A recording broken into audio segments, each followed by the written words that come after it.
Eh, yo soy de un país muy pequeñito, vecino al de ustedes, Ecuador.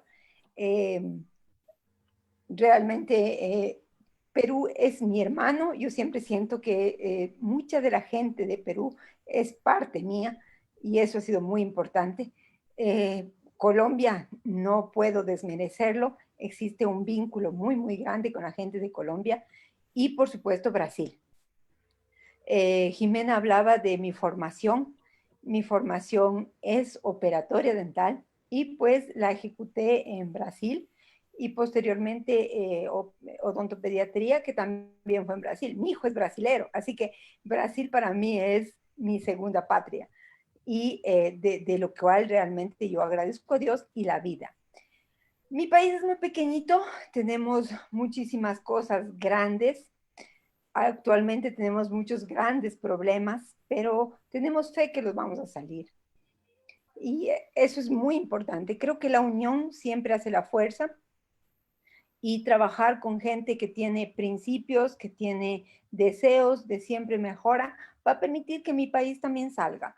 Realmente en la parte odontológica nosotros hemos ido trabajando mucho y mucho ha sido en coordinación con Brasil, con Perú, con Colombia, y eso ha sido muy gratificante. Si nosotros podemos abrir más las fronteras, estamos dispuestos a eso.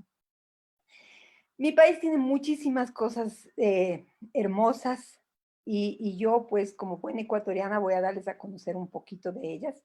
Tenemos unas, en la parte de la Amazonía, unas bellezas, unas cascadas maravillosas, unos ríos estupendos. En la parte de la sierra donde yo pertenezco, tenemos nevados, montañas y muchos lagos. Realmente el turismo es muy, muy llamativo por todas las bellezas naturales que mi país posee. Y la parte de la costa, del litoral, nosotros tenemos playas enormes. ¿Y qué les diré? Creo que por eso se logra entender el por qué estoy gordita. Tenemos una comida que hace competencia con la peruana, digo yo, porque tenemos una comida muy deliciosa, especialmente de una provincia a la cual yo tengo muchísimo cariño, es la provincia de Manabí. Y pues tenemos nuestra región insular, en donde tenemos nuestras Islas Galápagos, cuya belleza es inigualable. Realmente el que conoce Galápagos ya no quiere salir de ahí.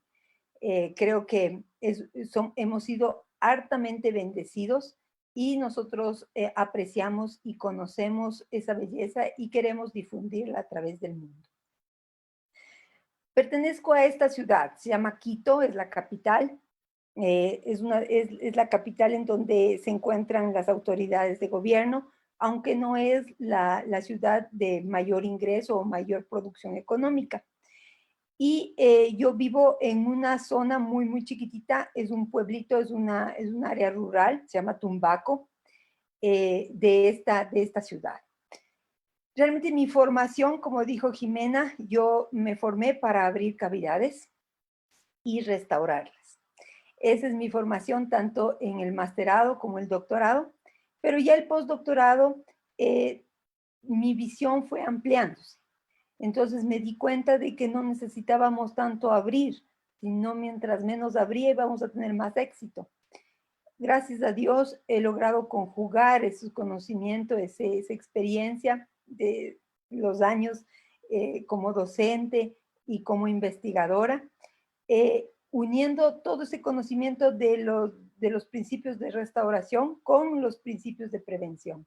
Y para mí ha sido extremadamente gratificante. He formado muchísimas generaciones y a cada vez me voy dando cuenta lo vieja que estoy, porque veo a mis alumnos que ya están más, ya son padres de 2 y 3 hijos y tienen sus doctorados, sus postdoctorados, y para mí ha sido muy, muy bueno. He dado clase en muchísimas universidades, en cada una de ellas un aprendizaje, y ha sido maravilloso. Y Dios es tan bueno conmigo que me ha permitido conjugar también el hecho de hacer investigación. Ustedes y mucha gente se pregunta, dice, Dios mío, ¿y a qué hora vive? ¿A qué hora tiene familia? Dios ha sido muy, muy bueno y conjugo también la parte clínica, hago actividad clínica y pues tengo mis hijos. que es un pilar fundamental para justamente continuar trabajando. En este contexto, entonces, yo quiero ponerles un poquito en consideración de la realidad de mi país. Nosotros tenemos como Ecuador dos estudios epidemiológicos de salud bucal. El uno fue realizado en 1996 por Osvaldo Ruiz. En ese estudio ejecutó en 2.600 niños entre edades de entre 6 a 15 años. El estudio mostró como resultados que la cantidad de la presencia de caries en cuanto a porcentaje fue extremadamente alto y se elevaba a medida que la edad del individuo aumentaba. En placa encontramos también unos valores bastante elevados. El segundo estudio epidemiológico, que fue realizado 10 años después, pero solo publicado en el 2009, o sea, 11 años después, 12 años después, también fue ejecutado en niños en las mismas edades, en una muestra mayor, y los resultados también mostraron, aunque los índices de caries habían disminuido, también aumentaban con respecto a la edad. Y en cuanto a placa dental, la placa dental no había conseguido ser eliminada. ¿Qué había sucedido en esos años entre el primero y el segundo? Bueno, el primero llamó la atención muchísimo y dijeron, el gobierno dijo, bueno, tenemos que elaborar políticas para controlar y disminuir esta cantidad tan excesiva de caries dentales. Entonces nos dedicamos a restaurar. Nos dedicamos a colocar materiales restauradores y por supuesto, después con el paso y evaluaciones que fueron hechas muy específicas, se dieron cuenta de que tenía que ser complementado con algo. Entonces, hasta el 2006 ya habíamos hablado o ejecutado estrategias de restauración y estrategias de prevención limitadas, y hago énfasis en limitadas a fluorizaciones, enjuagues bucales de flúor, con los cuales las personas que hicimos salud rural, el año de salud rural que es obligatorio en el Ecuador, teníamos que ir de comunidad en comunidad para realizar estos enjuagatorios. También hubo la incorporación del flúor en el agua, el flúor en la leche, el flúor en la sal, pero los resultados, 10 años después, no cambiaron. No se evidenció que algo pasaba, que algo sucedía. ¿Sí? Y esto es muy interesante y yo comienzo con esto porque realmente este es el panorama que nosotros en la clínica, tanto privada como en la consulta que tenemos en las universidades, la atención que brindamos a las universidades, ven a diario. Pacientes que acuden con grandes destrucciones dentarias, pacientes que han recibido restauraciones hace muy poco tiempo y nuevamente acuden y con caries a su alrededor. Entonces, nosotros nos hemos puesto a pensar, bueno, existe un fracaso, o sea, ¿qué ha sucedido con nosotros? Y justamente yo vengo a hablar de todo eso, porque ya la literatura así lo evidencia, y yo he realizado algunas revisiones de la literatura, especialmente metaanálisis y revisiones sistemáticas, en las que hablan que la caries existe muchos factores. En las charlas anteriores, que gracias a la tecnología no he podido fallarme ninguna, han sido muy interesante ver cómo cada una de las expositoras ha presentado la importancia que tiene la prevención en el control de la caries dental. Y todo esto, estos hallazgos, bueno, tienen un respaldo de una literatura y así lo muestran. El Ecuador también hemos realizado investigaciones y hemos visto que existe una relación directa entre el factor socioeconómico y la presencia de caries. Este estudio fue ejecutado en una zona agrícola del país y justamente determinó esa presencia. Y es que para la presencia de caries existen muchísimos factores. A veces uno cree que únicamente esto sucede en áreas que son de bajos recursos o tienen un nivel socioeconómico diferente o bajo, desfavorecido, pero eso también se observó en sectores en la capital. Y cuando nosotros analizamos el riesgo de caries empleando como instrumento el Cambra, nosotros observamos cómo el riesgo de presentar caries era extremadamente alto y era independiente del factor socioeconómico. O sea, a nivel de Ecuador, nosotros podemos decir que somos una población que está afectada por la presencia de lesiones cariosas. Cuando analizamos cómo esta presencia de caries influía en la calidad de vida percibida por sus padres, nosotros observamos que realmente el nivel de escolaridad de los padres permitía determinar cuán influenciable era la ausencia de salud bucal en la calidad de vida de los niños, pero que existía una relación directa. O sea, cuando un niño tiene caries, no es que solamente se afecta el niño como tal con el dolor, sino se afecta la familia, se afecta incluso económicamente el país, porque es un recurso que es invertido, porque la madre tiene que abandonar su trabajo o separarse de su trabajo para acompañar al niño a un centro de asistencia.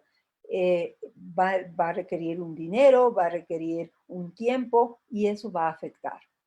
Entonces, nosotros nos vemos, esta realidad realmente nos preocupa muchísimo como país y esto se ha dado a conocer también en las entidades de salud del gobierno ecuatoriano porque necesitamos ya un cambio de mentalidad. Sí, en unas observaciones que hemos hecho, en unos estudios, comparando o viendo la repercusión de la presencia de caries con el peso y de los niños, nosotros observamos que había niños que tenían obesidad y otros desnutrición. Entonces había una relación directa de estas alteraciones en el peso relacionadas con los niños. Y esto es más que evidente porque el niño se afecta, no solamente el dolor es a nivel dental, sino es sistémico porque el niño se vuelve loco del dolor y el padre se vuelve loco al ver qué es lo que está sucediendo. O sea, ese malestar del niño también repercute en la armonía de la familia. Frente a eso, entonces decimos, tenemos que dar una solución y tenemos que hacer alguna actividad. Entonces, hagamos una buena restauración. Pero una buena restauración no se consigue únicamente abriendo la cavidad y colocando el mejor material. Existen muchísimos elementos que van a influir. Es indudable e innegable que el material va a tener un punto determinante de éxito, pero también el protocolo que se siga y también las condiciones en que ese material sea colocado en esa boca. Entonces, de ahí viene la necesidad de un acondicionamiento de la superficie, no solo dental para recibir el material, sino del individuo para estar preparado para recibir esa restauración. El deseo, el anhelo que nosotros tenemos cuando hacemos una restauración es que esta nos dure toda la vida. ¿Y que hemos ido aprendiendo y que la literatura nos señala? Que esto no sucede, que el mejor material siempre será la estructura dental, que los materiales dentales, por más perfectos que sea, y luego ya vamos a ver todas las técnicas y protocolos que se han ido averiguando y han ido investigando, son muy buenos y ayudan. Pero a medida que pasa el tiempo, esta destrucción de esta restauración se produce. ¿Sí? Existen elementos que van a repercutir de manera mucho más intensa para que ese daño de esa restauración se produzca. ¿Sí? Uno de ellos va a ser la oclusión de ese paciente, la posición que ese diente cuente en boca. Mientras más posterior se encuentre, mayor fuerza tendrá que recaer sobre él. Por tanto, nosotros tendremos que hacer un análisis de la situación, de la localización, de la pérdida de tejido dental para poder determinar cuál técnica va a ser la más adecuada o cuál protocolo nosotros vamos a seguir. Entonces, sí, para que exista caries, existen muchísimos factores, como hemos visto y como nuestras anteriores conferencistas nos han indicado, factores incluso dependientes de la madre, factores incluso dependientes del medio. Entonces, para obtener una buena restauración también existen factores. Y para que esta falle, por supuesto, estos factores tenían que existir y repercutir sobre ella. Uno de los principales factores para todo para un declive en nuestra restauración o un insuceso sería la placa bacteriana. Y existe muchísima literatura que lo evidencia. Nada que nosotros coloquemos en boca va a dar un buen resultado si nosotros primero no educamos a nuestro paciente. Si nosotros no le damos, no concientizamos de la importancia que requiere en el cuidado de su salud bucal. ¿Sí? El paciente generalmente viene y dice, aquí me molesta. Yo hago muchísima operatoria dental, entonces el paciente viene, aquí me molesta, y es la puntita del borde del incisivo central de una cosa mínima. Y uno dice, y no se ha visto por acá la mega restauración, la mega cavidad que existe, sí, pero esto es lo que me molesta, esto es lo que me estorba. Entonces, ese es el momento de nosotros hacer conciencia. Y quizás durante estos minutos, este es mi propósito. Nosotros somos el elemento educador, somos el elemento formador. Unos en cuanto en la academia con los estudiantes, inculcándoles el deseo de trabajar a conciencia, el deseo de educar al paciente, pero también en nuestra práctica privada. Porque nuestro paciente viene a pedir que le restauremos ese pedacito chiquitito del borde del incisivo, pero porque eso se ve y nosotros tenemos que educarle que existen elementos que tienen que ser reparados primero, que tienen que ser consolidados, que tienen que ser corregidos para poder recibir una restauración. Entonces, creo que eso es lo más importante y lo que yo quiero resaltar a lo largo de toda esta conversación. ¿Sí? Muchos de los estudios señalan pues que es necesario un proceso de prevención y educación desde los padres para tener un éxito y poder eliminar y controlar la lesión cariosa, y por supuesto eso se repercute también en nuestra restauración, que necesita tener el éxito va a ser alcanzado cuando consigamos educarlos por completo. En ese marco de la educación, creo que esto es una actividad que todos en nuestros países ejecutamos. Procedimientos, nosotros antes los llamábamos vinculación con la comunidad, en donde íbamos a la comunidad y realizábamos técnicas de cepillado, pero era una vez y no volvíamos sino hasta el semestre siguiente. ¿Qué es lo que hemos visto? ¿Y qué es lo que nos ha permitido las investigaciones ejecutadas darnos cuenta? Que estos procedimientos no dan resultado, que la clave es un acompañamiento y una motivación constante. Estas actividades aún las ejecutamos porque permiten al estudiante relacionarse con la comunidad, tener más conciencia. A veces somos privilegiados de estudiar en una universidad paga y la verdad no es de eso el común, no es de esa armonía y esa ausencia de problemas económicos lo que impera, sino más bien son dificultades económicas, familias que tienen múltiples niños, muchos hijos y a veces hasta un solo cepillo dental para ellos.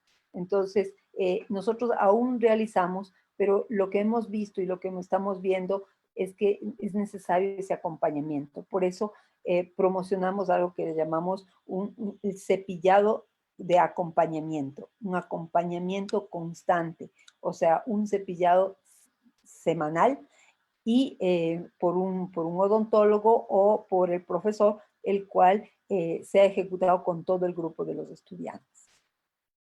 Cuando evaluamos el conocimiento de los docentes y tomando el punto de que el docente es pues el papá, es el Dios, es el jefe de todos esos niños, entonces consideramos evaluar cuánto ese profesor sabía y tomamos dos regiones. La una, Quito, como la capital, en donde supuestamente nosotros tenemos profesores que tienen, muchos de ellos, un grado académico más elevado, y una área que en Galápagos se llama San Cristóbal, es una de las ciudades que forman parte de este archipiélago, en donde los profesores considerábamos que podían tener una menor que tienen un menor título universitario. Lo hicimos, evaluamos el conocimiento de ellos y observamos que era igual, que era totalmente similar, que no era malo, pero lo que faltaba era motivación para que ellos empiecen a ejecutar estas acciones de salud con esos niños. ¿Qué es lo que pasa? El Ministerio de Educación pone reglamentos de que el profesor tiene que enseñar a sumar, a restar, multiplicar, dividir, pero se han olvidado de elementos que son básicos, que son claves, como enseñar ética, enseñar modales, enseñar a lavarse las manos y a cepillarse los dientes. Cuando empezamos a hablar con esto, el acercamiento que tuvimos con los profesores fue realmente, nos gustaría hacerlo, pero no tenemos tiempo.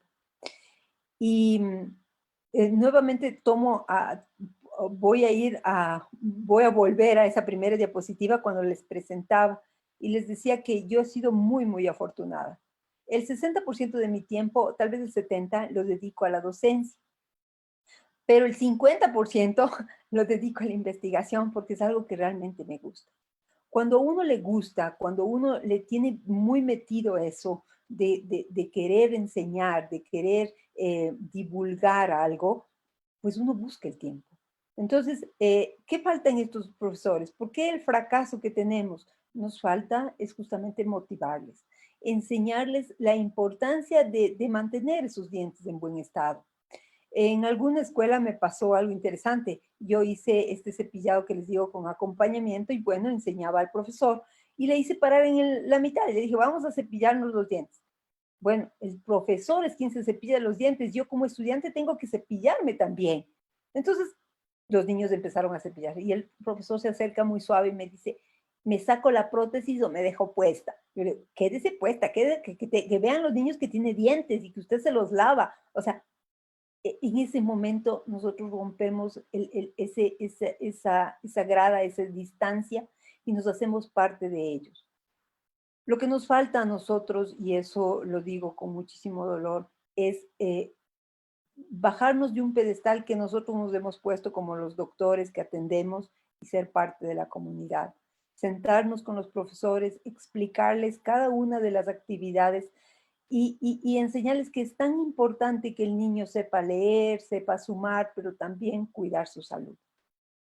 Y esto nosotros lo hemos reflejado y esta foto me encanta, realmente para mí es una de mis preferidas, donde una de mis estudiantes está enseñando a uno de los niños de una comunidad cómo cepillar. Porque realmente nosotros les explicamos, les decimos, bueno, tú eres quien tiene que difundir, tú eres quien tiene que promulgar el proceso de aseo. Hagas lo que hagas.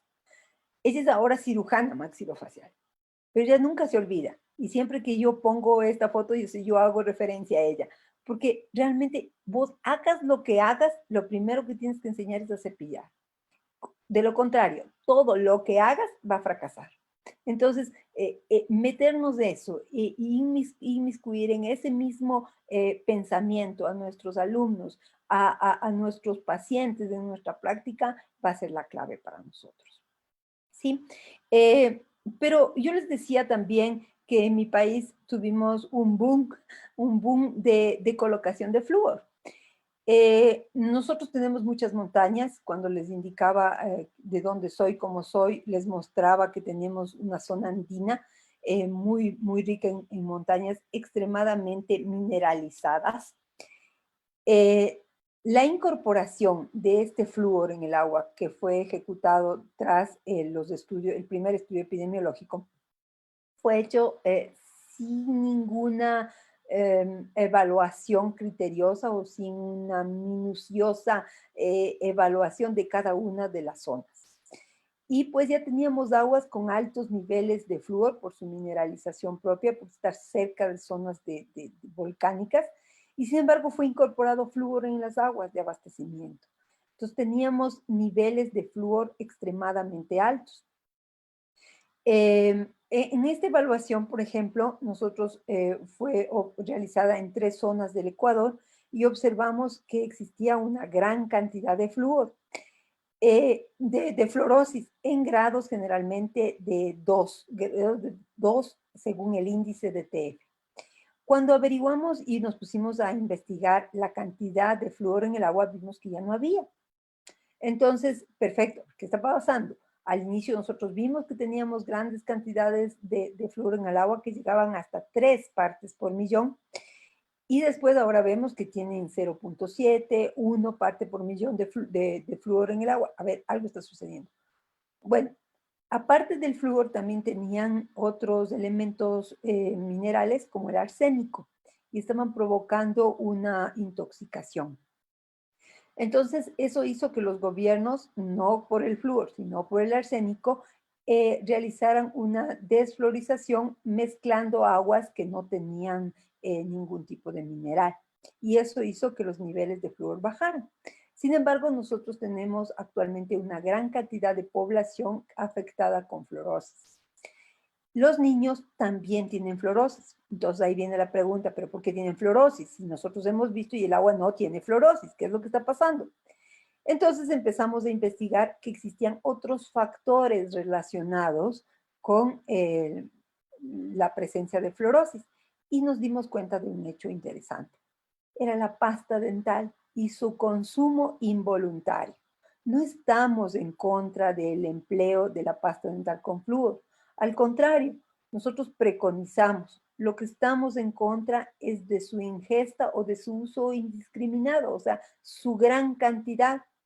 En algunas evaluaciones que ya más adelante vamos a ver, nosotros utilizamos ciertos elementos para medir la cantidad de pasta dental que era colocada, unas veces por el padre, otras veces por el niño, y todos colocaban una gran cantidad que hacía el churito, o sea, faltaba cepillo para colocar pasta dental. Y el problema se da en que esto nos está dando como consecuencia que toda nuestra población tiene fluorosis. Estos grados de fluorosis, como les digo, hemos visto en mayor cantidad en un grado leve, un TF2, un TF1, un TF3 como máximo, pero también tenemos grados más elevados, 5, 6, y hemos llegado a determinar incluso zonas en donde tenemos una fluorosis bastante, grados bastante elevados.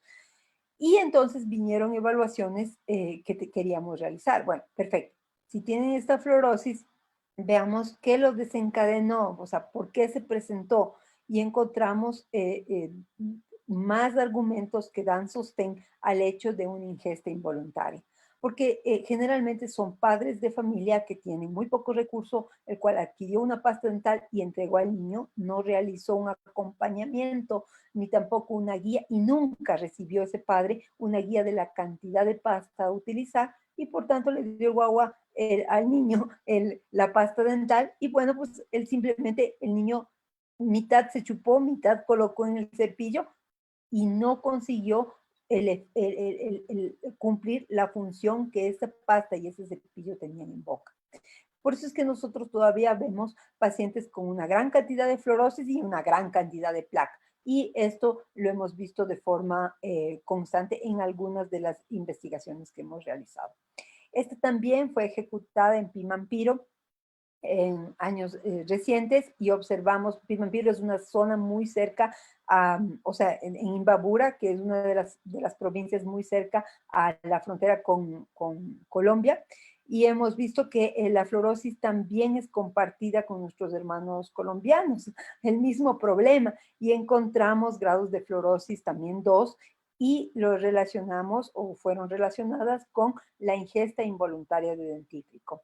Por supuesto, en esta población nos topamos todavía con un hecho más, porque consumían una alta cantidad de bebidas carbonatadas. Entonces ya pueden ver la bomba que se estaba formando o que se está formando. También con respecto al flúor, y hemos ejecutado otros tipos de investigación, y esta, por ejemplo, fue realizada en zonas cercanas a Quito, justamente en Tumbaco, en donde se evaluó la presencia de flúor y se le relacionó con la cantidad de agua. Tumbaco es una zona, yo soy de Tumbaco, es una zona que, que tuvo una gran cantidad de flúor en el agua y de arsénico en el agua. Esto dio como consecuencia una gran cantidad de pacientes con cáncer. Entonces el agua luego fue modificada, fue tratada, fue mezclada, mejor dicho, no es que recibió ningún tratamiento, fue mezclada y el resultado fue que nuestra agua actualmente tiene unos valores adecuados, como pudo haberse comprobado aquí. Sin embargo, la cantidad de flúor fue evidente, ¿sí? De fluorosis fue evidente. Igualmente, nosotros hemos hecho también un relacionamiento de la presencia de fluorosis en esos niños y cómo afecta, o en esos jóvenes, y cómo afecta en su calidad de vida. Y vimos realmente que existía una relación estrecha.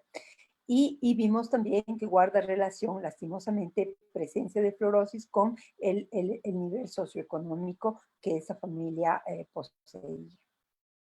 También con la fluorosis hemos hecho en zonas consideradas de alta prevalencia. La fluorosis en el Ecuador es considerada como endémica, o sea, tenemos fluorosis. Y esto es un punto que con fines restauradores nos ha llamado muchísimo la atención y más luego nosotros vamos a ver las investigaciones que hemos hecho con respecto a al daño o a las repercusiones que este diente con fluorosis tiene en los procesos adhesivos. En esta zona, Colta es una zona puramente indígena. Nosotros hicimos también una evaluación y vimos grados de fluorosis 2, 3 y también pero existían niveles normales de flúor. Si existían niveles normales de flúor, entonces había que pensar en otros factores. Como les digo, nosotros actualmente, frente a toda esta problemática de forma global, general en el país, se ha estado estableciendo todas las universidades procesos de cepillado dental supervisado, acompañado totalmente con odontólogos del Ministerio de Salud Pública o con los odontólogos de las distintas unidades formadoras, facultades. También en estos procesos hemos entendido ya la necesidad de ejecutar tratamientos restauradores con materiales ionoméricos mediante la técnica ERT, que es uno de los procesos que se ha implementado de forma general a nivel de los odontólogos que están ejecutando su salud rural y también hemos visto la necesidad de la aplicación de flúor en gel.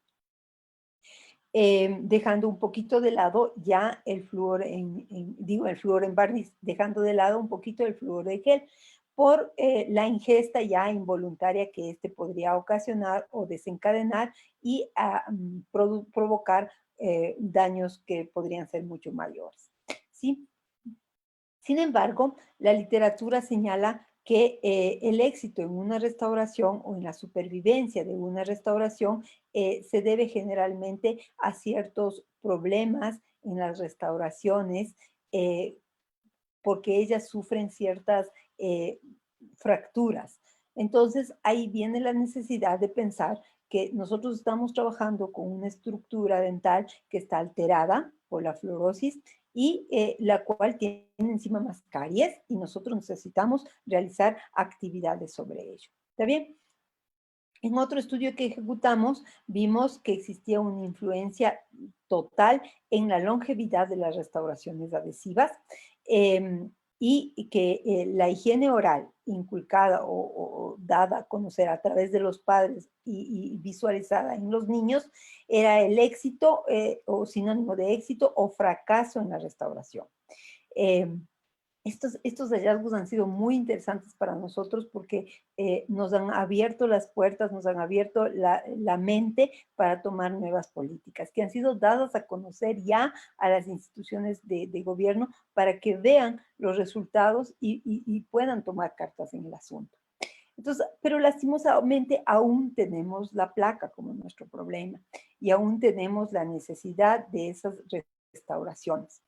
Seguimos ejecutando, esto es una de las actividades que se ha hecho frecuente en los centros escolares, en donde odontólogos del Ministerio de Salud Pública están ejecutando técnicas de cepillado o cepillado acompañado, que le llamamos a los niños, y gracias a la colaboración de las entidades, las casas comerciales que nos han dado los cepillos, que nos han dado las pastas dentales y nos permiten a nosotros seguir realizando estos procedimientos. pero la fluorosis existe. No podemos eliminarla. Nosotros hemos determinado que hasta cierto punto es buena, pero nos dificulta en ciertos procesos adhesivos, los cuales deben ser analizados y requieren un comportamiento diferente. Y nosotros seguimos teniendo restauraciones que fracasan porque aún siguen existiendo placa bacteriana. En este fracaso, nosotros hacemos un pequeño paréntesis y nos ponemos a pensar, si son muchos los factores, nosotros tenemos que concientizar a nuestro paciente. Concientizar que independiente de lo que pongamos, si él no cambia esos hábitos, el fracaso va a existir. Que a lo mejor él viene por una calcita, pero realmente la calcita no es la solución, que a lo mejor necesita un tratamiento mucho más invasivo, indirecto, tal vez una corona, tal vez una incrustación, lo cual va a ser la solución a ese problema. O sea, ¿qué es lo que vemos? La necesidad de educar a nuestro paciente.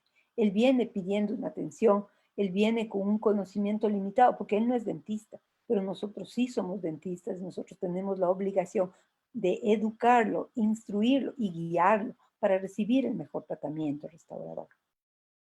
En ese marco nos encontramos en un análisis que requiere ser ejecutada cada una de las cavidades que nosotros vamos a confeccionar, no solo tomando en cuenta el diente en el que se encuentre y la necesidad estética, sino también la implicación en cuanto a la pérdida de tejido, a su localización, a la facilidad o accesibilidad a tomar medidas como un aislamiento.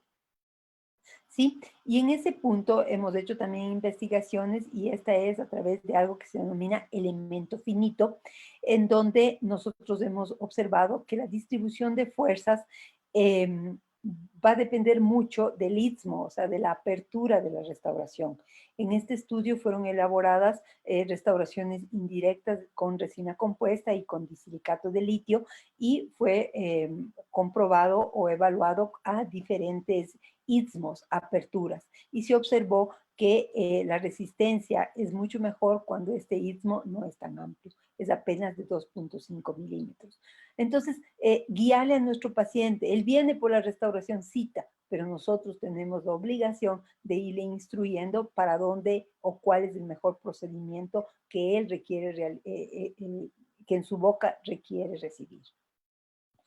Pero seguimos realizando nuestra restauración y nos topamos en que necesitamos emplear elementos cortantes rotatorios.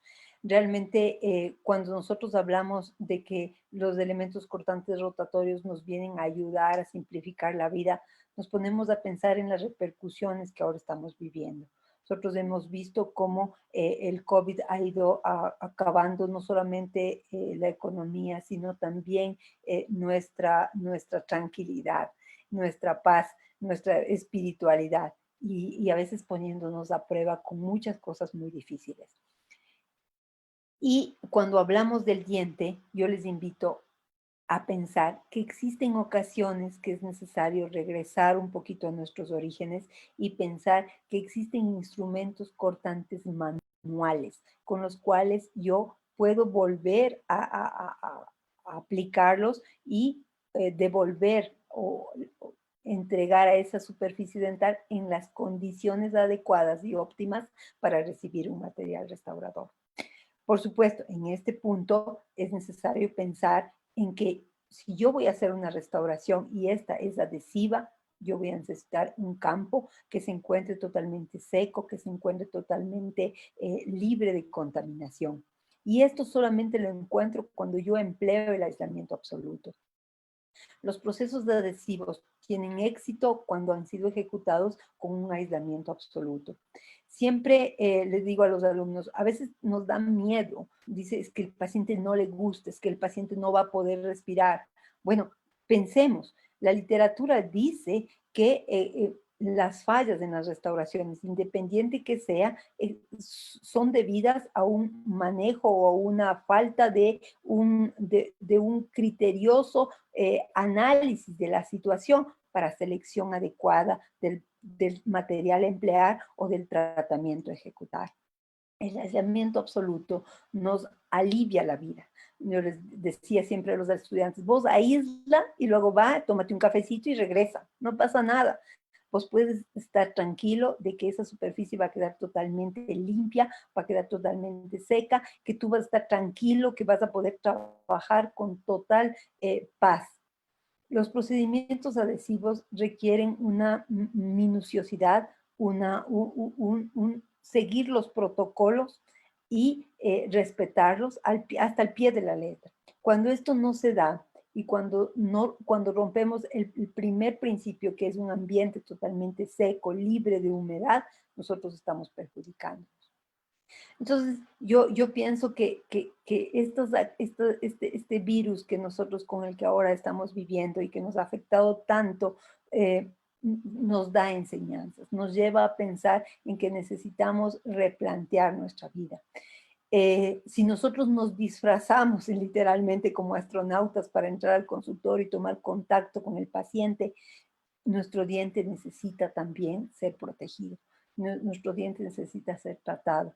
Ya habíamos entendido que para hacer un procedimiento de endodoncia necesitábamos aislar, que no había de otra, había que aislar. Pues para hacer restauraciones el aislamiento es la clave. Sin un aislamiento nosotros no vamos a tener éxito, porque va a haber humedad, y nosotros va a haber un daño, un prejuicio hacia ese diente que nosotros estamos trabajando o tratándolo. Pero existen puntos en donde uno se pone a pensar, Dios mío, ¿y aquí cómo le pongo el aislamiento? Y ya, habrá momentos en los que ya, pues es inevitable que no ocupemos, pero en su mayor parte los procedimientos requieren un aislamiento, ¿sí? Será 1 en 1000 los casos que se presenten en los cuales yo tendré que omitir ese procedimiento. Y aquí voy a hablar de otro hermano peruano que también es muy querido, Víctor Guerrero, el cual ha realizado técnicas y me encanta porque ha conseguido demostrar que se necesita ingenio, se necesita dedicación, se necesita práctica, y él ha realizado modificaciones y esas modificaciones han permitido, en sus grapas, han permitido un éxito rotundo. Entonces, sí hay cómo, cuando uno se puede o cuando uno quiere, ahí está mejor.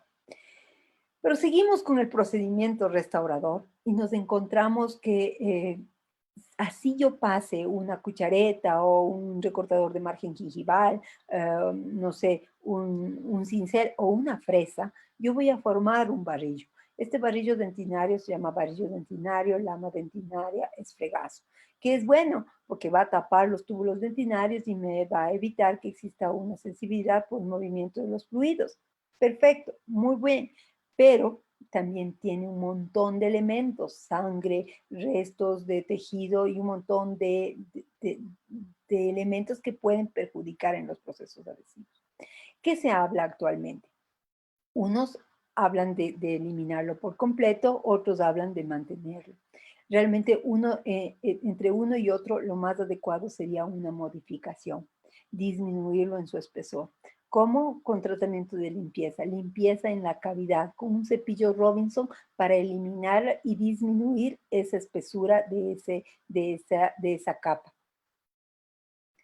Por supuesto, en muchas ocasiones necesitaré poner una base. Yo soy defensora del ionómero de vidrio, adoro el ionómero de vidrio. Después de Dios va ionómero de vidrio para mí, porque el ionómero de vidrio para mí es lo máximo. Sin embargo, hay muchos estudios que hablan que no es necesario y uno tiene que respetar eso también. Yo creo que la práctica, o sea, mejor dicho, existe un conocimiento, pero también existe esa experiencia que uno tiene. Si yo decido colocar una base, perfecto, pues tengo que analizar bien qué base, qué material, en qué espesura, en dónde voy a colocarlo. Si decidí que no, que yo simplemente con el sistema adhesivo voy a realizar un bloqueo de esos túbulos dentinarios, es perfecto, siempre y cuando yo respete todo el protocolo que eso exige. ¿Está bien? Entonces, para mí el respeto empieza en todo y justamente tiene que haber respeto también en las corrientes existentes y en las preferencias que cada uno con la clínica y el conocimiento va adquiriendo. Pero algo que es general y que es importante considerarlo son los sistemas adhesivos. ¿Sí? Yo les explico a los estudiantes, digo, lo primero que tienes que meterte en la cabeza es que el sistema adhesivo es resina y el sistema adhesivo es tu amigo. ¿Por qué? Porque va a unir o va a permitir que se produzca una unión de dos tejidos que son totalmente diferentes. Por un lado tienes un diente que es lleno de agua y por otro lado tienes una resina que es enemiga del agua. Entonces, ahí viene tu amigo, ahí viene tu aliado, ahí viene ese elemento que va a ser nexo para que exista una afinidad o ingreso con la estructura dental que está llena de agua y por otro lado que se una a la estructura del sistema restaurador, la resina compuesta, que es enemiga del agua. Entonces, estos sistemas adhesivos, independiente de su generación o del tipo que este sea, va a tener un primer con monómeros hidrofílicos, hidrofóbicos, y va a tener una parte resinosa. La parte resinosa tiene monómeros hidrofóbicos. ¿Está bien? Entonces, llevándonos de esto en nuestra cabeza, va a ser básico porque existe una gran variedad. En operatorio dental y en la parte adhesiva existe muchísimo avance tecnológico a diario y a veces a uno le abomban. Entonces, y viene el vendedor y dice, este doctor es lo máximo, después de este, puy, ya no hay nadie. Y uno dice, sí, entonces compraré. Y encima más es carísimo, doctora. O sea, esto es lo máximo porque es súper caro. Entonces compra. Y realmente conoce los principios, interpreta las propiedades, reconoce esas propiedades y tú vas a poder determinar si vale la pena hacer esa adquisición o no. Un elemento que está presente siempre en el sistema adhesivo y que es básico y que está presente específicamente en el primer es el solvente. Este solvente puede ser alcohol, puede ser acetona, puede ser agua o puede ser mezclas. ¿Y por qué yo es necesario que conozca qué solvente tengo? Porque yo de acuerdo a eso voy a dar un tratamiento adecuado a mi superficie dentaria para que esa unión, esa integración se produzca.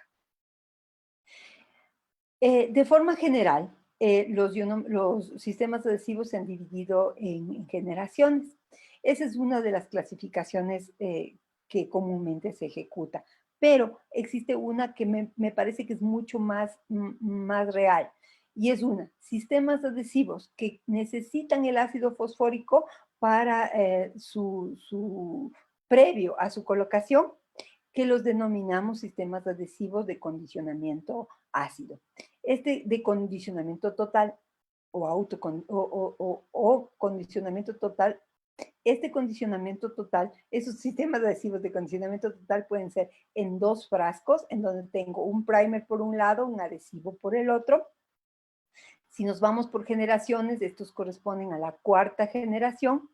Y si nos vamos un poquito más allá, estos son los considerados como gold estándar, ¿sí? Y tenemos unos que son de quinta generación, en donde un solo componente, o monocomponentes, en donde en un solo frasco viene el primer y viene el adhesivo. Pero independiente del sistema, nosotros vamos a necesitar la colocación de un ácido fosfórico previo. Como no hay auspicio de ninguna casa comercial, les diré que ustedes elijan el más adecuado. De todas maneras, este avance, este cambio de dos frascos a uno, vino a simplificar un poco la vida del odontólogo. Sin embargo, requiere un criterioso protocolo y el respeto de él. Si nosotros hemos decidido utilizar este sistema exige la colocación de ácido fosfórico en la superficie por tiempos. Podemos hacerlo con grabado selectivo o hacerle en un solo paso, poner el ácido en todo el esmalte y luego en la dentina por un tiempo menor. Y exige, por supuesto, el lavado. Corremos riesgo de algunas cosas. Primero, que yo esté acondicionando o modificando esa estructura, desmineralizándola y no toda esa superficie vaya a ser llena por el sistema adhesivo. Eso es un riesgo que nos puede dar como consecuencia sensibilidad postoperatoria.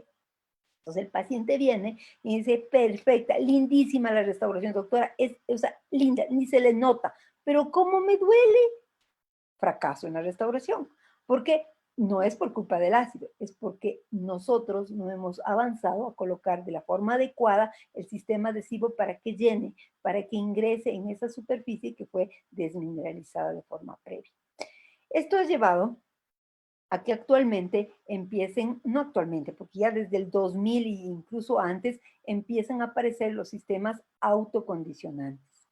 Estos sistemas autocondicionantes, donde tengo que hablarlo, no hay auspicio, pero debo hablarlo, donde el Clear Film SE Bond fue el primero y que ha tenido excelentes resultados, ¿está bien?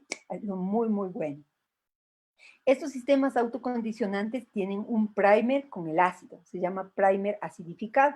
Ya no es el ácido ortofosfórico que nosotros habíamos empleado en anteriores generaciones, sino es un ácido que tiene una capacidad de abrir, de estar incorporado en la superficie para abrir e inmediatamente permitir que ingrese el sistema adhesivo. ¿Está bien? Estos sistemas adhesivos también se los conoce como sexta, séptima y octava generación. Este es un sistema adhesivo de octava generación, si nos vamos por generaciones, denominado universal, porque nos da la oportunidad de poner ácido fosfórico o no ponerlo. El ácido fosfórico únicamente en la superficie del esmalte y luego el sistema adhesivo o simplemente no ponerlo. ¿Qué ganamos con esto? Ganamos una cosa muy interesante, disminuye la sensibilidad postoperatoria. ¿Por qué? Porque nosotros, a medida que lo que se abrió, se cerró. Así de simple. Y garantizamos entonces que vamos a tener una superficie totalmente llena, totalmente cubierta por el sistema adhesivo y la unión va a ser mucho más duradera. Sí, sin embargo, tenemos que tomar en cuenta, hemos hecho algunos análisis y este es uno interesante en el que vimos que en el envejecimiento artificial provocado por una termocicladora que nosotros desarrollamos, determinó que independiente del sistema adhesivo, o sea, este convencional o autocondicionante, había filtración. Es decir, con el paso del tiempo, las fallas en los procesos adhesivos van a ser evidentes. ¿Está bien? Independiente del sistema que se emplee. ¿Por qué? ¿Por qué viene esto? Porque lo que se pretende con cualquiera de estos dos, sea con el ácido previamente o si no el ácido incorporado, es producir una retención micromecánica. Entonces empiezan a nacer nuevas ideas, nuevas formulaciones y empieza a aparecer una molécula que se llama MPD10. ¿Sí? No quiero decir el nombre porque me traba la lengua, pero este sistema, esta molécula incorporada a los sistemas adhesivos considerados como universales, viene a darnos la oportunidad de una unión química. El sueño dorado de los operatoristas dentales, en donde ya no solamente tenemos una traba mecánica, sino una unión química con la estructura dental. ¿Está bien? Lo cual nos va a garantizar un éxito absoluto. Como les digo, no hay casa auspiciante, ustedes elijan el que ustedes les gusten, pero se ha visto y la literatura sí lo confirma, ahí tienen una revisión, que los sistemas adhesivos que tienen esta molécula, que es el MPD10, vienen a ser una excelente alternativa. ¿Está bien? También hemos visto, como les digo, el problema, y hay un dicho en Ecuador, no sé si sus países también, pero que uno siempre lleve el agua a su molino. Entonces, como en mi país tengo muchísima fluorosis, yo siempre tengo que pensar, bueno, alguna cosa debo hacer en esa superficie. Si yo voy a restaurar ese diente que está afectado con fluorosis, algo debo hacer. Y lo que se ha visto, y este es un estudio que está publicado, como ustedes ven, es que el modo de aplicación de forma activa del sistema adhesivo, es decir, con una ligera presión del microbrush sobre la superficie, va a producir un incremento en los valores de resistencia adhesiva cuando se emplean sistemas adhesivos universales en superficies con fluorosis dental. Y esto ha sido muy interesante para nosotros. Siendo el mismo punto, entonces tenemos que ver otras alternativas o modificaciones de técnica o agregar algún elemento que permita mejorar estas condiciones. Y se ha visto que la incorporación también de una molécula que se llama APS, que es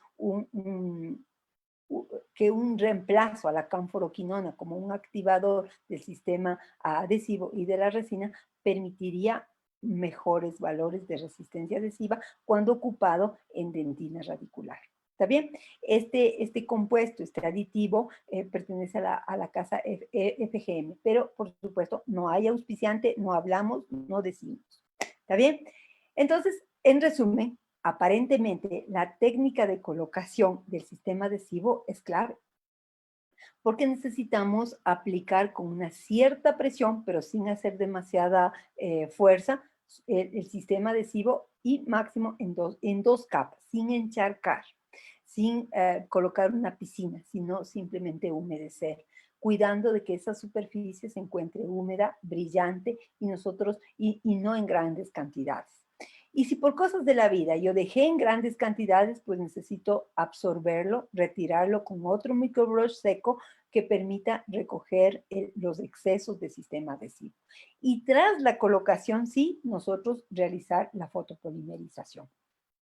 En este otro estudio también se observaron incrementos en los valores adhesivos proporcional al tiempo de aplicación del sistema autocondicionante, también sobre esmalte fluorótico, lo cual vemos que es ventajoso. Es decir, colocar en forma activa y demorándonos. Colocamos una primera capa con modo activo, después colocamos una segunda capa con modo activo y luego sí viene la polimerización. ¿Está bien? Entonces, la colocación criteriosa, minuciosa, con cuidado del sistema adhesivo nos va a asegurar un éxito en estos procesos de restauración. ¿Sí? Pero como les digo, también nosotros hemos estado preocupados. La verdad, nuestra preocupación es que es la gran cantidad de fluorosis que encontramos. Y este artículo evidenció un procedimiento que ejecutamos en esos dientes con fluorosis de grado 2 y 3 previa a los procesos adhesivos. Y nosotros hicimos utilizando una técnica de microabrasión modificada eh, según Roberto Espinosa, y Olopalustre, y observamos que no había diferencia. Es decir, nosotros podríamos solucionar esos problemas de fluorosis con una microabrasión y luego colocar una restauración adhesiva inmediatamente y vamos a tener unos buenos valores de resistencia adhesiva. ¿Está bien? Pero en esa misma búsqueda, tratando de solucionar esos problemas, hemos probado también con resina infiltrante, resina Icon, infiltrante de DMG, de la casa DMG, la cual nos ha dado muy buenos resultados, especialmente en fluorosis grado 1, 2 y 3. Ya cuando la fluorosis está más grande, los resultados no han sido buenos. Continuando con nuestros procesos adhesivos, vemos entonces que el respeto de cada uno de estos elementos, en este caso del proceso de polimerización, tiene que ser ejecutado, aconsejándose que este sea de la forma lo más cercana posible al sitio que va a ser, en el que el sistema adhesivo ha sido colocado o que vamos a restaurar. Esta es una fotografía muy interesante, también es de una amiga mía, fue mi compañera en el masterado, Ruth Andia Merlin, también peruana, pues que les digo que yo tengo, creo que la mitad de mi corazón está en Perú, la otra mitad en Brasil, y como tengo muchos corazones, entonces una parte también está aquí. Y aquí en esta fotografía nosotros podemos ver esos túbulos dentinarios tan hermosos, tan lindos, que representan una capa híbrida. Realmente conseguir esto es súper complicado, es súper difícil, porque el sistema adhesivo no siempre logra penetrar por completo en estos túbulos dentinarios, todavía más en ciertos espacios que se llaman intertubulares, los cuales realmente ser llenados por este sistema adhesivo va a ser complicado. Y esta es una fotografía, en cambio, en donde se observa un sistema adhesivo que es autocondicionante, en donde el sistema adhesivo está integrado a la smear layer. Ustedes van a decir, este es más interesante porque es más largo, porque es más profundo, pero realmente la literatura señala y deja un poquito en cuestionamiento de que a lo mejor, ¿qué es mejor? Tener algo más integrado que algo tan grande con posibilidades de tener espacios vacíos en el medio. Pero llegamos a la parte de la restauración, de los materiales de restauración, que son nuestras resinas. Y nuevamente viene eso de la casa comercial que nos viene a vender. Algo importante y que nosotros no podemos olvidarnos es conocer qué tamaño de partícula tiene nuestra resina, porque existen una gran cantidad. Partícula híbrida, existe microhíbrida, existe nanoparticulada, existe mucha cantidad y nosotros necesitamos saber. Si nosotros sabemos qué tamaño de partícula tengo, yo conozco qué propiedades yo voy a alcanzar en esa restauración que yo voy a colocar. De forma general, las resinas compuestas tienen una fase orgánica, una fase inorgánica y algo que los une, que es un agente de unión oscilante. Pero aparte de eso, tienen otros elementos, iniciadores, activadores, inhibidores y una variedad de pigmentos o colorantes que están dentro de ella. Pero el éxito en su uso, aparte de conocer qué grano, qué granulación, qué tamaño de partícula tiene o cuánta carga inorgánica tiene, va a ser la colocación de ella dentro de la cavidad. Yo pertenezco a una generación en donde necesitábamos colocar la gran cantidad de amalgama y luego, tras a condensarla con fuerza, pasábamos del brunidor y realizábamos un tallado. A veces ese pensamiento aún persiste y se queda grabado en nuestras actividades. Cuando manejamos con resina tenemos que pensar que necesitamos trabajar por incrementos y que cada incremento tiene que ser colocado reproduciendo una superficie oclusal. Entonces vamos a decir que cada incremento tendrá que ser colocado reproduciendo el tejido al que está siendo reemplazado y siguiendo una forma, una anatomía que permita lo menos posible una intervención en la parte superficial con la constitución o reconstitución de esa anatomía dental. ¿Está bien? Este es un estudio clínico realizado durante 36 meses empleando restauraciones con la resina Bulk y se observó que estas restauraciones que las restauraciones confeccionadas con la resina Bulk tuvieron un gran éxito. Su apreciación fue clínica siguiendo los criterios de la FDI. Entonces, decirles que existe un solo tipo de resina, que este es el mejor, no puedo. Sin embargo, les puedo decir que cualquier técnica que nosotros empleemos tiene que ser empleada de la forma más adecuada y más criteriosa, siguiendo los protocolos que el fabricante lo determina. ¿Está bien? En este estudio, en cambio, se observó que aquellas resinas que tienen el refuerzo inorgánico de Ormoser durante 9 a 12 meses de envejecimiento presentaban una cierta estabilidad. Lo que parece común en la literatura es que la incorporación de partículas inorgánicas en la resina viene a mejorar su desempeño. Sí, sin embargo, en esta otra restauración, y esto es interesante, a lo largo de 24 meses se observó que la restauración tuvo un éxito o fracaso de acuerdo a la motivación que los padres recibieron con respecto a la eliminación de placa dental. Nuevamente, vemos como independiente del material, la placa dental viene a cumplir un rol fundamental. Emplear los mejores materiales es nuestra obligación, pero también guiarle a nuestro paciente y educarle para un mantenimiento de esa restauración que va a ser ejecutada en boca. Este es un estudio in vitro en donde fue realizado y evaluado la estabilidad de color y peso de resinas ante diferentes gaseosas, refrigerantes. Y nosotros probamos, en Ecuador se consume mucho la Coca-Cola y la Fanta, y nosotros vimos como estas restauraciones con ionómero de vidrio, unas, y con resina, creo que fue, no, esta solo fue con resina compuesta, sufrieron alteraciones. Es decir, si nosotros no cambiamos al paciente en los hábitos, nosotros vamos a tener fracaso en la restauración, independiente del material que empleemos. ¿Está bien? En esta nosotros mezclamos el ionómero de vidrio y la resina y vimos igualmente que existía un desgaste, una alteración de la superficie cuando sometida a enjuagues bucales. Entonces vemos que cualquier hábito que el paciente tenga va a repercutir sobre esa durabilidad de esa restauración. ¿Sí? Aquí también enjuagues evaluados en el tiempo sobre superficies de resinas, vimos cómo estas sufrían un deterioro en el tiempo.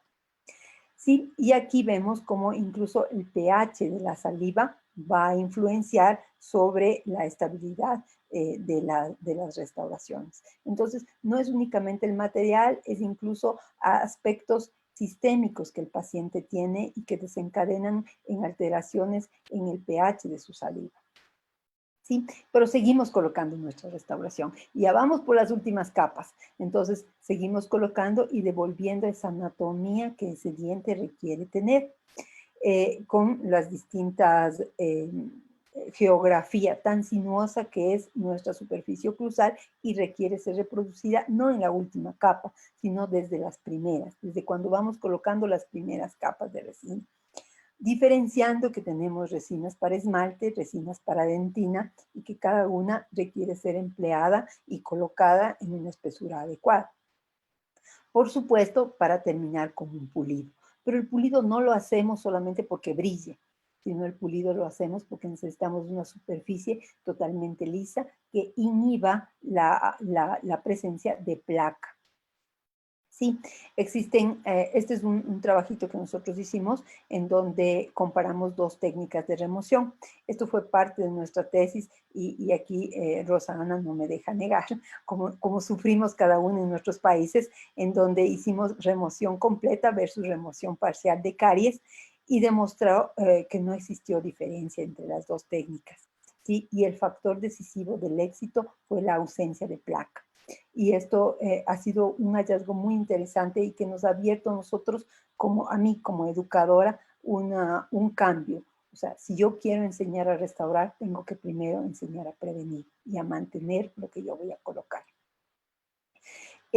Aquí otra evaluacióncita en donde evaluamos pues el pulido con sistemas, con diferentes sistemas para determinar la rugosidad y el color de las resinas. Y se observó que no existía una diferencia significativa en los sistemas.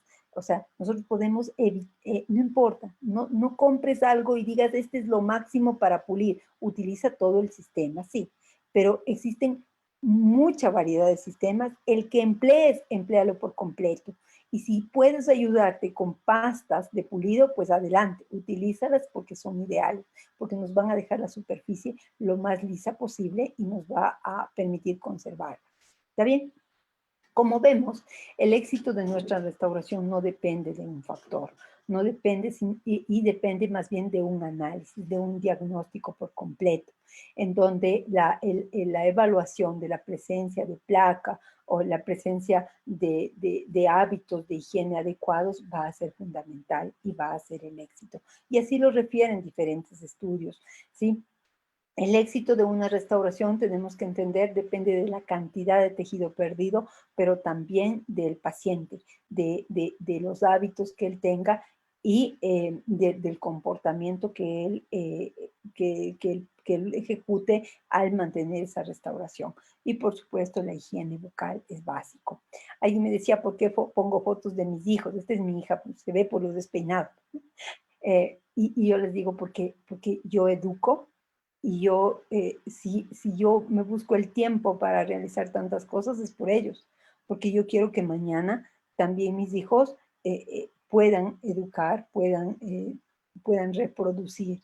Y en cada una de las acciones yo siempre trato de colocar las fotos de mis hijos para acordarme y darme ánimos que yo tengo que seguir para cambiar la visión de la odontología en mi país.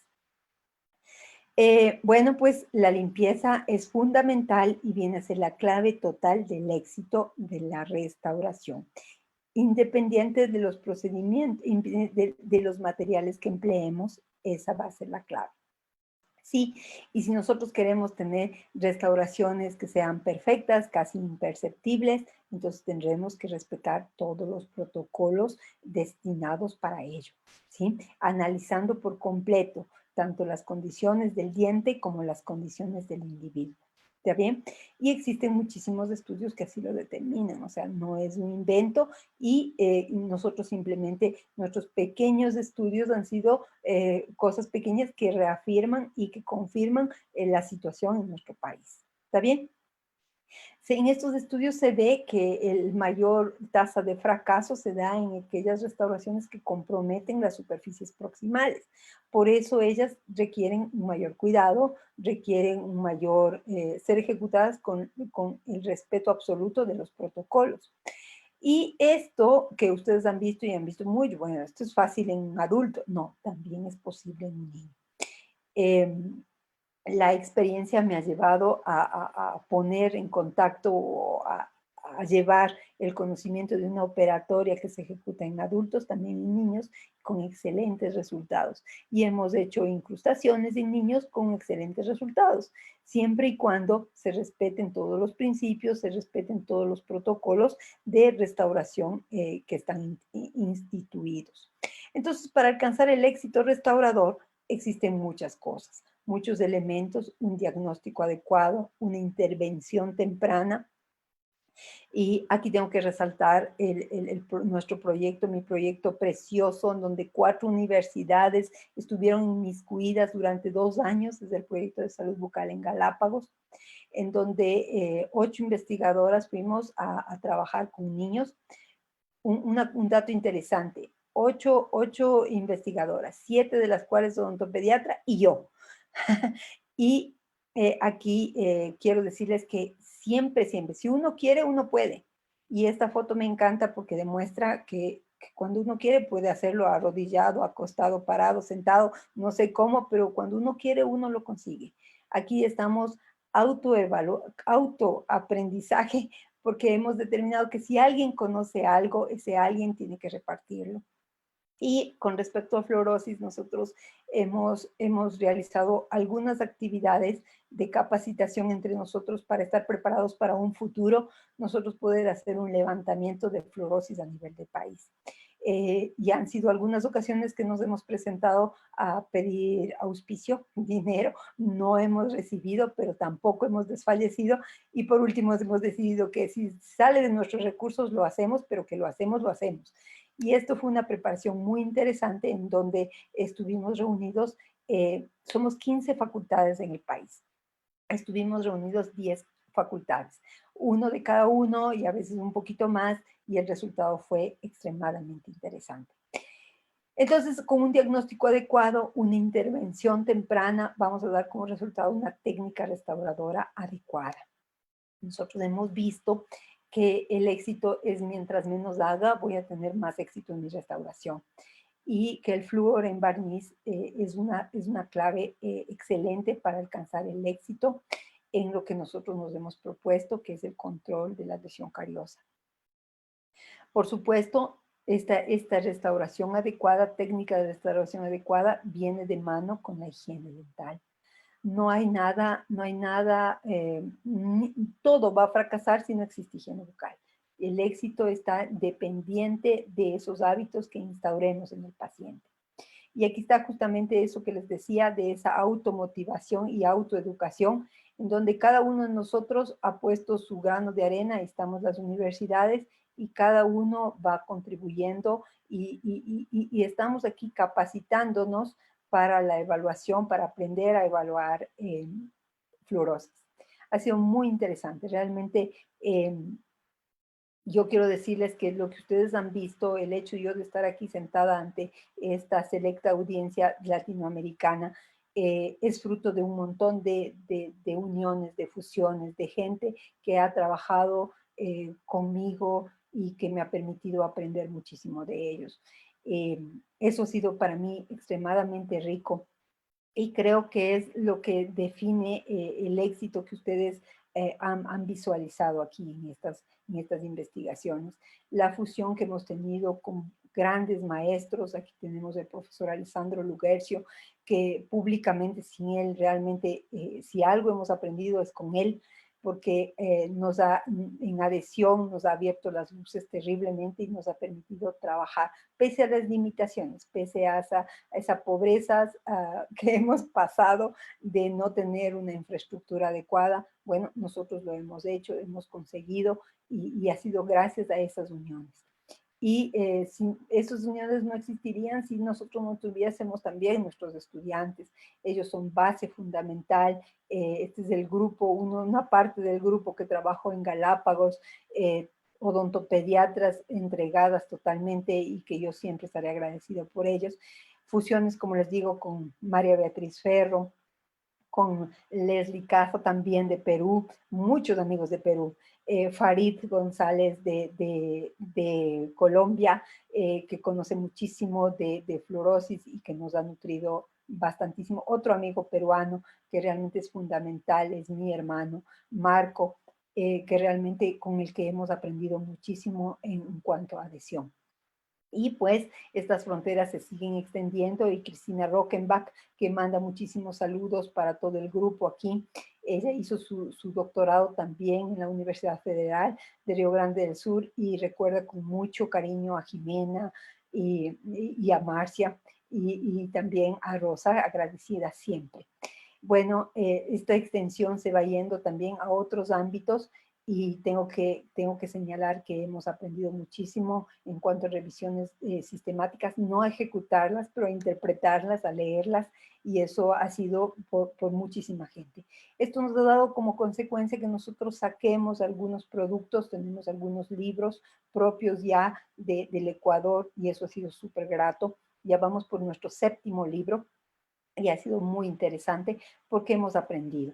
Indudablemente la profesora Marcia Martínez Márquez de la USPI, que siempre está abriendo las puertas y nos ha permitido hacer muchísimas cosas junto con ella. Bueno, es indudable, hay muchísima gente que a veces se me quiebra la voz de pensar todo el cariño y la entrega que han puesto.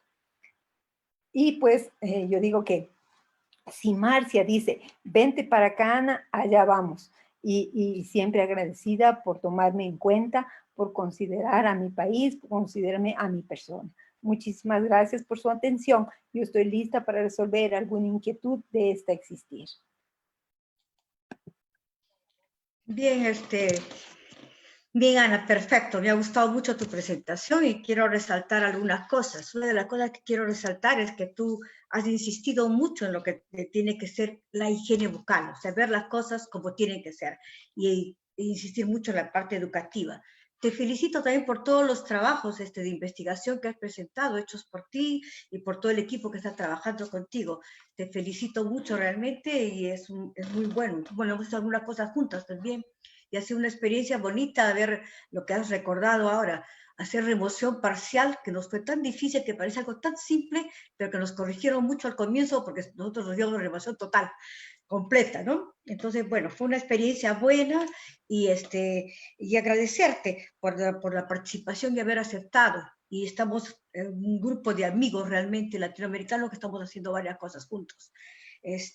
Quería un poco resaltar algunas preguntas que yo vi. Por ejemplo, bueno, fuera de muchos de los saludos que he recibido, tienes saludos de Suri, tienes saludos ahorita de Cecilia Torres y bueno, de Fabiana, de Marcia, hay varios saludos de acá de Perú, tienes una buena asistencia en Facebook, ahora se ha dividido, hay más gente en Facebook por ratos y acá también y nos estamos moviendo de un lado a otro. Pero bueno, Marcia preguntó si realmente el problema era con el agua o con la pasta dental. ¿Cuánto de pasta dental realmente usan para tener una fluorosis tan grande? No es la cantidad de flúor en la pasta dental, porque estamos empleando pasta dental que tiene 1100 partes por millón. El problema es la cantidad de pasta que emplean. Lo que he determinado es que el niño se traga, literalmente chupa la pasta y se traga de gluten. Y en el agua, más o menos, ¿cuál es la cantidad de flúor que tiene en el agua? ¿Tienen Verás, estudios? al inicio, estoy hablando, cuando te hablo del inicio, te hablo del 2005, 2006, nosotros encontrábamos dos partes por millón, 2.9 partes por millón. Altísimo, entendiendo que lo normal es 0.7, 1.2 partes por millón, y eso era asustador. Gracias a esa, suena feo, pero tuvo que haber una implicación sistémica con el arsénico para que el gobierno tome acciones y lo que hizo fue diluir esa cantidad de flúor. Entonces mezcló con aguas con menor cantidad y eso fue, o sin flúor, y eso ayudó muchísimo a disminuir. Los últimos estudios, y te estoy hablando que hemos realizado un monitoreo bastante grande desde Cuenca hasta, hasta el Carchi, nosotros hemos realizado y hemos visto que el nivel de flúor en el agua está en puntos normales, de 0.7, 0.9 y a veces hasta menos de 0.7. Claro, frente a eso realmente poder obturar esas piezas y que logren una buena adhesión es bien complicado, ¿no? Es igual Sí, cuando hay cualquier otro tipo de hipoplasia. sí, El flúor es un tipo de hipoplasia en realidad, así es. entonces dificulta mucho que haya una buena adhesión y hay que tener un control constante. Además, estéticamente se ve bastante, bastante mal. Yo no sé si quisieran hacer alguna otra pregunta más. Marcia está diciendo que no puede hablar. Ah, Y eso es preocupante, por Marcia. favor, ¿pueden activarle? Jimena, ¿puedes activarle a Marcia, por favor? Acabo de activar los micrófonos. Cada uno puede activarse, pero en orden, levantando la mano, primero que va a hablar la doctora Marcia. Ya, ok. ¿La puedo hacer con las reacciones ahí? Levanta la manito. Marcia, ¿puedes hablar, por favor? Oi, buenas noites, tudo bem? Todo bien, Bem, Marcia, ótimo. Querida, congratulações, sua charla está bela, belíssima. A minha dúvida é pelo seguinte, me assombrou muito a fluorose, e essa fluorose, eu creio que está associada à quantidade de pasta de dente que os ninhos comem, com certeza. Mas me parece que você disse que em determinadas regiões que essas crianças moravam. Você falou em 3 regiões. Não é que ainda é consequência dessa concentração muito alta de Anita? flúor Sí, nessas regiões? sí, definitivamente. Es una confluencia de factores. No podemos indicar únicamente que es del consumo de la pasta dental. Ese es uno de los grandes. Pero existe, por supuesto, zonas en donde aún se emplea no agua potabilizada, la cual es posible medir los niveles de flúor, sino aguas de pozo o aguas a veces que las personas abren un hueco en la tierra y recogen el agua. Entonces, Sim, nosotros, y esas son difíciles de monitorear. sim, muito. Aqui é o mesmo. Eu estive numa região aqui e também os ninhos da escola tinham a mesma característica que você apresentou, mas era água do poço artesiano. Sí, así es. E a altíssima quantidade de flúor da água. E também a necessidade de educação para a saúde. E outra pergunta para você é com relação ao processo de educação que vocês fazem com os professores e o engajamento desses professores neste programa nas escolas, porque aqui no Brasil é muito difícil, porque as professoras têm muito trabalho com os alunos na escola. Então, elas sempre reclamam de estar gastando tempo, mais tempo para cepillar os dentes dos ninhos. Entende o que eu disse? Así es. Y Isso. te cuento, Marcia, que esa realidad también es acá en Ecuador, la misma cosa. El detalle, el detalle es que nosotros hemos conseguido hacer acercamientos. O sea, han sido puntuales las zonas en las que hemos trabajado y el resultado ha sido totalmente favorable, porque hemos realizado acercamientos con los profesores, con los directores, se llaman distritos, con los distritos para poder concientizar y solicitarles autorización de pocos minutos para que los profesores ejecuten. Ok. Las experiencias son muy aisladas aún, pero nosotros hemos tenido acercamientos con las autoridades para darles a conocer estos resultados, para que esos mismos resultados se repliquen a nivel nacional. Ah, entendo. Tá. Então, há um convênio, um acercamento, sim, pero que solamente assim, porque acá é muito difícil conseguir... ¿no?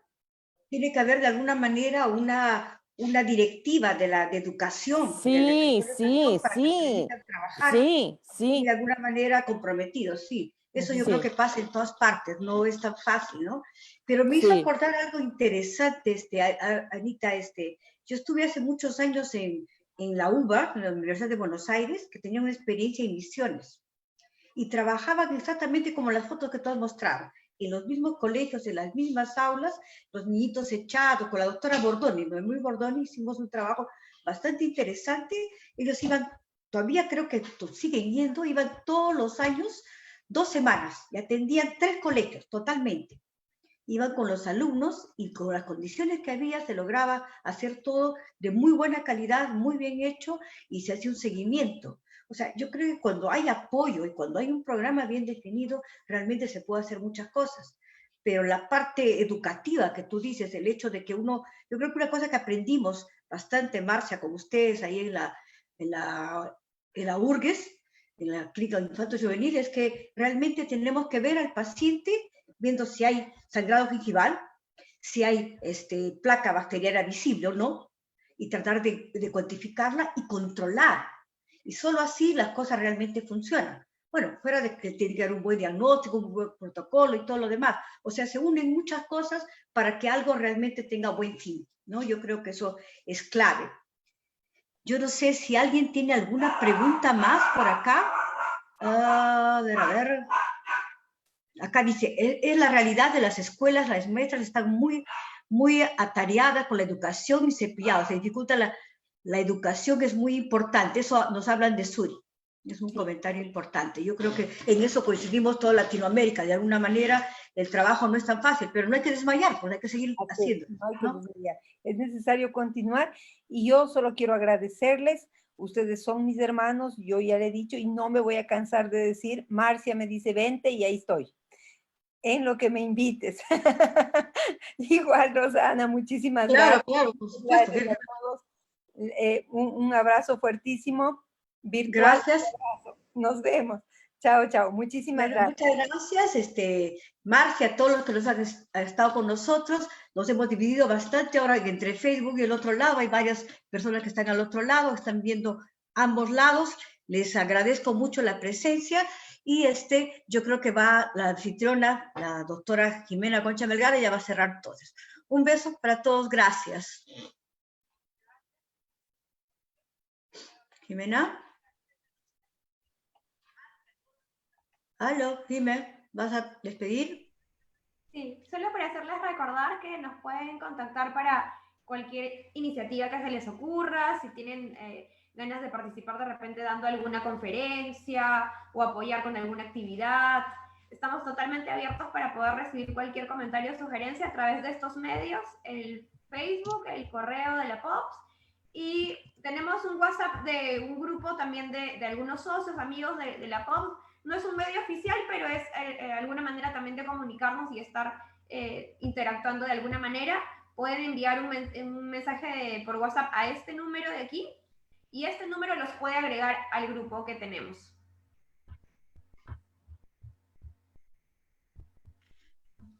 Muy bien, muchas gracias. Muchas gracias. Buenas noches. Hasta el próximo, de acá a 2 semanas nos volvemos a ver. Muchas gracias.